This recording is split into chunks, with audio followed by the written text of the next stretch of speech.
शहरवाना पुल से मलहका आबादी Jamshed town Alvi park समेत दीगर इलाकों में मकानों के ऊपर से गुजरती हुई तारें मौत बांटने लगी। मजीद तफसीलात जानते हैं अपने नुमाइंदा आबिद हुसैन से। जी आबिद, क्या तफसीलात हैं, आगाह कीजिएगा।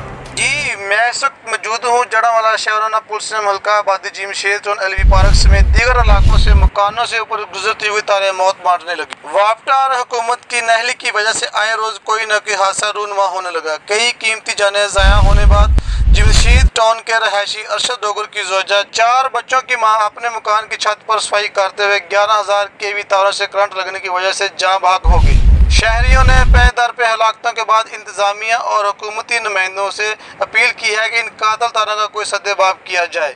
मीडिया नुमाइंदगान से गमों गुस्से का इजहार करते हुए इलाका मकीनों का कहना था, हम भी पाकिस्तानी के शहरी हैं, हमें भी तहफ़्फ़ुज़ की ज़रूरत है, लेकिन अवामी नुमाइंदगान और वापटा वालों ने हमारी जिंदगियों को दाव पर लगाए रखा है। शहरियों ने हुकूमती नुमाइंदगान और वापटा से अपील की है कि इनकी जिंदगियों को महफूज बनाने के लिए तारों को आबादी से बाहर निकाला जाए। Abid Hussain, fast 92 news, Jaranwala.